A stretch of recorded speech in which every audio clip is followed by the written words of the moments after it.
जब कोई ये समझता है कि हम एनडीए में जाकर के बिहार के लोगों की अच्छी सेवा कर पाएंगे, वो हमारे साथ आते हैं। वो भी नेता बिहार के अंदर ये चाहते हैं विकास हो, एक ही रास्ता है, वो है एनडीए। हाँ, लेकिन ये जरूर है कि सदमे में कुछ लोग।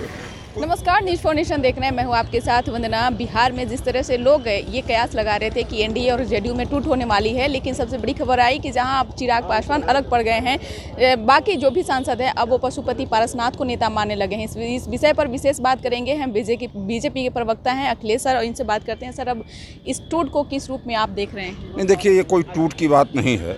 वास्तविक बात यह है कि सभी ये समझ रहे हैं कि बिहार का विकास, बिहार एक अच्छे मुकाम पर तब पहुंचेगा जब एनडीए मजबूत होगा।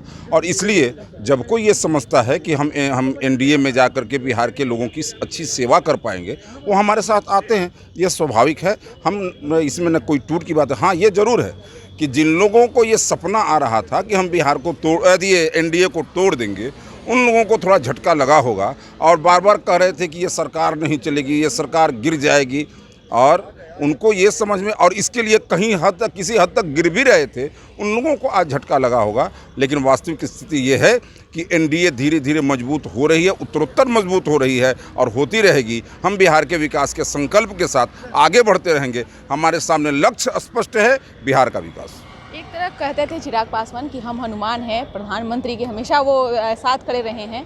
लगातार विधानसभा चुनाव में भी जेडीयू को उन्होंने नुकसान पहुंचाने का काम किया। कहीं इसी का बदला तो नहीं जेडीयू ने दिया? नहीं, जेडीयू और ये की बात नहीं है।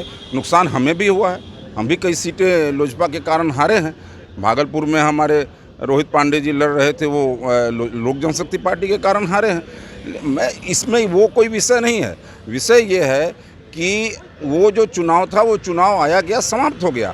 आज जो भी नेता बिहार के अंदर ये चाहते हैं विकास हो, एक ही रास्ता है, वो है एनडीए। हाँ, लेकिन ये जरूर है कि सदमे में कुछ लोग, कुछ जो नीचे गिर रहे थे, कुकृत्य कर रहे थे, कुछ न कुछ खिचड़ी पका रहे थे, भविष्य में ये कुछ करने का हिम्मत नहीं करेंगे और निश्चित रूप से थोड़ा सा ठीक ठाक ढंग से रहेंगे। अब लोजपा का भविष्य क्या होगा? चिराग पासवान का भविष्य क्या होगा? क्या वो अब किस तरह से अपनी जो है भूमिका निभाएंगे?